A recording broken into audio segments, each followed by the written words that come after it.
ছাত্ৰ-ছাত্ৰীসকল মই যে লৈ আনিছোঁ 8.1 কুৱেশ্যন নম্বৰ 7 ইয়াৰ আগৰ ভিডিঅ'সমূহত 8.1 মেথছৰ 8.1 কুৱেশ্যন নম্বৰ 6 লৈকে সলভ কৰা হৈছে আজিৰ ভিডিঅ'টোত আছে কুৱেশ্যন নম্বৰ 7 আৰু 8 গতিকে 7 টো চোৱা 7 টো প্ৰশ্ন দিয়া আছে যদি cot θ = 7/8 হয় তেন্তে মান উলিয়াব গৈছে তলত আমাক 1 আৰু 2 দুটা প্ৰশ্ন দিয়া আছে এই দুটা আমি মান উলিয়াব লাগিব এক নম্বৰটো দিয়া আছে 1 + sin θ * 1 - sin θ divided by 1 + cos θ * 1 - cos θ মানে আমি প্ৰথম কি উলিয়াব লাগিব সোয়াত sin θ cos θ আছে মানে এই যে cot θ দিয়া আছে আমি এইটো কৰিব হলে sin θ আৰু cos θ ৰ ভ্যালু মান উলিয়াই লব লাগিব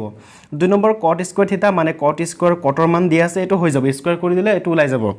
এটা আমাক লাগে sin ৰ মান আৰু cos ৰ মান তো sin আৰু cos ৰ মান উলিয়াব হলে আমি এই যে আমাক যেটো দিয়া আছে প্ৰথমে লিখি লব যে given cot θ = 7/8 গতিকে এটো দিয়া আছে তো ইয়াৰ পৰা আমি উলিয়াব লাগিব যে cot θ মানে কি আছিল আমি জানো যে cot θ মানে কি ভূমি বাই কি আছিল লম্ব ইয়াত θ এক কোণটো θ বুলি ধৰা হল cot θ মানে আছিল ভূমি ইয়াতে ভূমি হ'ব AB আৰু ভূমি বাই লম্ব লম্ব আছে BC AB divided by BC তাৰ মানে এটো হৈ গল AB আৰু এটো হৈ গল BC ঠিক আছে 7 হল AB আৰু 8 হল BC এতিয়া আমি সোয়া যেহেতু sin আৰু cos θ উলিয়াব লাগিব গতিকে পাইথাগোৰাছ এপ্লাই কৰি AC ৰ মানটো উলিয়াই লব লাগিব আমি ভূমি আৰু মান গম পাইছো যে 7 আৰু 8 AC উলিয়াম তো এতিয়া যদি আমি পাইথাগোৰাছ যদি আমি এপ্লাই কৰো পাইথাগোৰাছৰ সূত্ৰ মতে লিখি লব যে পাইথাগোৰাছৰ সূত্ৰ ব্যৱহাৰ কৰি পাও গতিকে এই চিত্ৰৰ পৰা আমি পাম AC স্কয়াৰ = ভূমি AB স্কয়াৰ + BC স্কয়াৰ এটা মান আমি বহাই দিম যেহেতু AC উলিয়াব লাগে গতিকে AC টো ৰাখি দিছো = AB স্কয়াৰ AB ৰ মানটো কিমান পালো 7 পালো 7 স্কয়াৰ হৈ যাব প্লাস BC কিমান পালো 8 স্কয়াৰ হৈ যাব তো আমি জানো 7 ক স্কয়াৰ কৰা 7 কিমান হ'ব 49 হ'ব 7 7 গুণ 49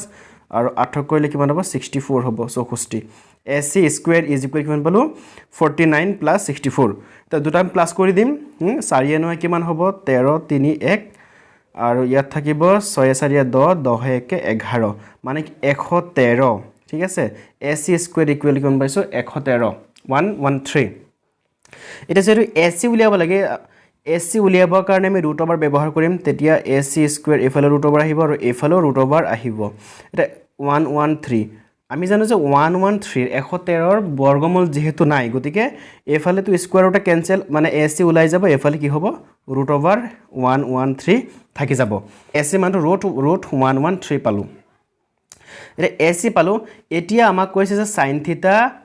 আৰু cos θ এই মানবোৰ আমি প্ৰথমত উলিয়াই লম তো ইয়াৰ পৰা যদি উলিওৱা যে sin θ যদি উলিওৱা sin θ মানে কি আছিল আমি জানো sin θ মানে কি আছিল লম্ব ডিভাইডেড বাই অতিভুজ তো চিত্ৰটোত হৈ গল লম্ব লম্ব হৈ গল BC ডিভাইডেড বাই অতিভুজ অতিভুজ হৈ গল AC এটা BC আৰু AC মান বহাই দিলে ওলাই যাব আমি BC পালো 8 আৰু AC পালো √113 তো sin θ পালো আৰু আমি কি কৰিম cos θ cos θ ইয়াত উলিয়াই লৈছো cos θ = cos θ হ'ব ভূমি বাই অতিভুজ ভূমি তো ভূমি ইয়াত দিয়া আছে AB আৰু অতিভুজ দিয়া আছে AC তো ভূমি ডিভাইডেড বাই অতিভুজ কৰো তেতিয়া হলে আমি কি পাম সোয়া AB আমি পালো 7 আৰু অতিভুজ AC পালো √113 তো sin আৰু cos লাগে sin আৰু cos উলিয়ালো এতিয়া আমি এক নম্বৰৰ সলিউশন কৰিম সো এক নম্বৰটো আমি লিখি লৈছো 1 + sin θ * 1 - sin θ divided by 1 + cos θ * 1 - cos θ তাৰ মানে আমি ইয়াত এটা যদি ফৰ্মুলা যদি ইউজ কৰো আমি জানো যে a + b * a - b এটা ফৰ্মুলা আছে a + b * a - b মানে হ'ব a² - b² এতিয়া চোৱা আমি 1 টুক যদি a বুলি ধৰো sin টুক যদি b বুলি ধৰো তেতিয়া হলে a + b হৈছে আকৌ a - b হৈছে a + b * a - b আমি a² - b² আমি এপ্লাই কৰিব পাৰিম তো ইয়াত a হৈ গল 1² - b হৈ গল sin square θ একে ধৰণে 1 + cos θ * 1 - cos θ ইয়াত আমি এটো সূত্ৰ এপ্লাই কৰিব পাৰো a² - b² তো a হৈ গল 1² - b হৈ গল cos square θ এতিয়া আমি মান বহাই দিম এতিয়া চাবা 1 - 1 ক স্কয়াৰ কৰিলে 1 হ'ব sin ক স্কয়াৰ তাৰ মানে sin ৰ মান পালো কি পালো আমি a divided by √113 পালো ইয়াক আমি স্কয়াৰ কৰি দিম একে ধৰণে আমি তলত পাইছো 1 স্কোয়াৰ 1 স্কোয়াৰ কৰিলে 1 পাম মাইনাস cos স্কোয়াৰ থিটা cosৰ মানটো পাইছো 7 ডিভাইডেড বাই √113 যেহেতু স্কোয়াৰ আছে স্কোয়াৰটো দি দিম হোল স্কোয়াৰ হৈ যাব এতিয়া 1 to 1 থাকিব এতিয়া স্কোয়াৰটো 8 ৰ ওপৰতো আছে মানে 8 স্কোয়াৰ হ'ব ডিভাইডেড বাই √113 পাইছিলো ইয়াৰ ওপৰতো স্কোয়াৰ আছে আৰু ওপৰতো 7 স্কোয়াৰ আছে ইয়াত তলতো 7 স্কোয়াৰ আছে আকৌ √113 ৰ ওপৰতো কি আছে স্কোয়াৰটো আছে গতিকে ইয়াত এই 1 আছে আমি 1 টো লিখি দিলো এতিয়া এটো সাইডে সোৱা তোমালোকে ইয়াৰ পিছৰ লাইনটো ইয়াত আমি কৰি দিলো এতিয়া আমি কৰিম কি 1 to 1 হিচাপে ৰাখি দিলো মাইনাস 8 স্কোয়াৰ মানে কি হ'ব 8 গুণ আমি জানো যে কিমান 64 তাৰ পিছত পালো √113 হোল স্কোয়াৰ এতিয়া জানা আমি জানো যে স্কোয়াৰ ৰুটে সদায় কেনসেল যায় গতিকে ইয়াত থকা স্কোয়াৰটোৱে আৰু ৰুটটোৱে কি যাব কেনসেল যাব তো কেনসেল গলে 113 টো কি হ'ব 113 টো ওলাই আহিব একে ধৰণে তলটো হ'ব 1 মাইনাস 7x যদি আমি স্কোয়াৰ কৰি কিমান হ'ব 49 হ'ব আৰু যদি √113 যদি স্কোয়াৰ কৰো তেতিয়া হলে ৰুট স্কোয়াৰে ৰুটটোৱে কেনসেল যাব মানে 113 ওলাব ঠিক আছে তো এতিয়া আমি কি কৰিব পাৰো সোৱা ইয়াত আমি লহাগু লম যেহেতু লবহৰ হৈ আছে আৰু ইয়াতো 1 তলত 1 এটা আছে